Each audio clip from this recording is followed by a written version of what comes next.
Welcome back to our special coverage of the White House Correspondents' Dinner. For years, it was male only, a male-only event, even though the Correspondents Association, of course, allowed women. Well, that changed in 1962, and tonight is another big night for the ladies as the dinner welcomes SNL comedian Cecily Strong.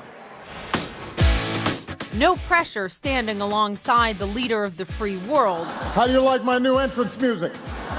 None at all. He goes first. Ugh. Saturday Night Live superstar Cecily Strong. Babe, I want some nibbles. Get some, babe. She's this year's Queen of the Nerd Prom, the belle of the Beltway Ball, and she's got the toughest job in this room, packed with celebrities and journalists. People are angry, Seth. Society's angry. And sometimes it's not angry enough. Open your eyes, people. War, hunger, diseases. It's like, pick one. Hosting the White House Correspondents' Dinner is a job some have turned down. It's a job of awkward moments. The launch of healthcare.gov was a disaster. And biting words. I believe the government that governs best is the government that governs least. And by these standards, we have set up a fabulous government in Iraq. You've said some people encouraged you not to do this. Mm-hmm. Why? I think, no offense, it's sort of known as a tough room. When it was made public, a lot of people then, very nice, were like, congratulations. And I think I would just go like, thank you. Let's face it, Fox, you'll miss me when I'm gone. It will be harder to convince the American people that Hillary was born in Kenya. So you won't be writing any of the president's jokes? No, he doesn't get any of my jokes. I'm sure he's fine. I need the help. He can write my jokes. The story of how she got here is remarkable.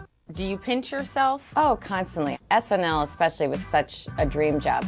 Just 3 years ago, Strong was touring with the Second City comedy troupe, and okay, she says, with being poor forever. And then, at a 2012 comedy showcase in her native Chicago, she caught the eye of SNL creator Lorne Michaels. It's been 3 years now? Yeah.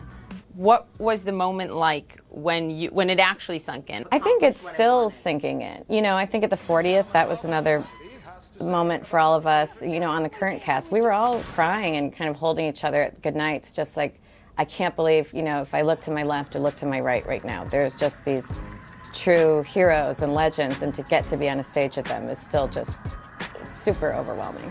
Boundaries have been tested. Rush Limbaugh, I hope the country fails. I hope his kidneys fail. How about that? He needs a good waterboarding. That's what he needs. The question is, how far will Cecily Strong go?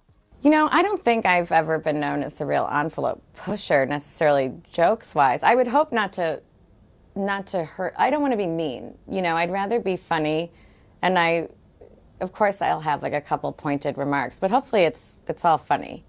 I would hope it's funny. It's funny to me. Sibilia says she's stepping down because she has so many more things she wants to barely accomplish.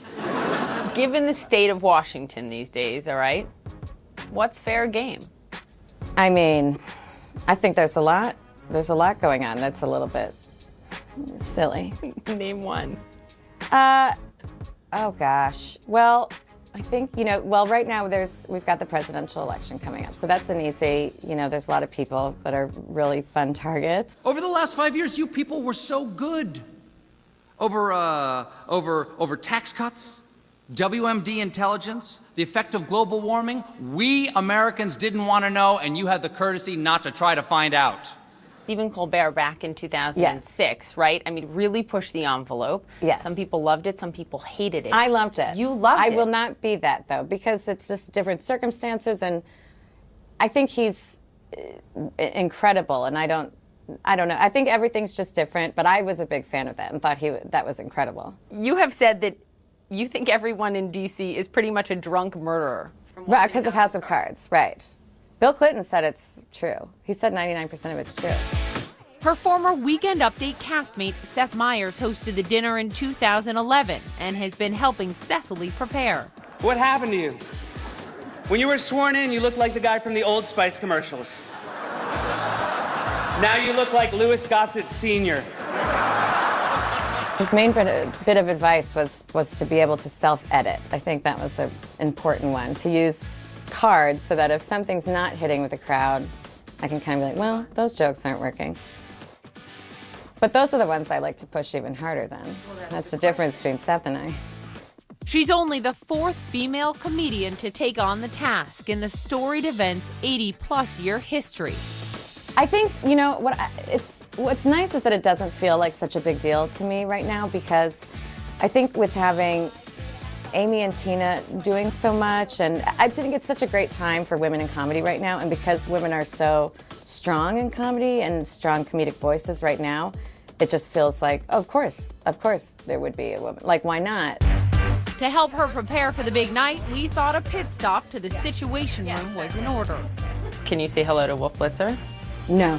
Please? Lauren, this is in my writer. I will not speak to Wolf Blitzer. You've seen the film about me called Anchorman? Any advice? Be yourself. Okay. Be happy, enjoy it, have fun. Right. Because we're there to have fun. Yeah, that's true. I've got a good support team there, too. Yeah. And like I said, my dad is a loud laugher, so... You want to rehearse one of your lines? No, I'm not blowing any of my jokes. Gotta save them. All the fame hasn't gotten to this funny girl's head. But it doesn't feel like a huge deal. But it is a huge deal, and it's about time another woman graces that podium. She's going to be amazing tonight. Stay tuned for Cecily Strong. As you can see there on the bottom of your screen, they are kicking off the program. As soon as the president speaks, we'll get straight to that. And when I come back, we're going to be joined by the president's former body man. What exactly is a body man anyways? Reggie Love was once called President Obama's surrogate son. He joins us next from the red carpet. 400 days in prison in Egypt for the crime of practicing journalism.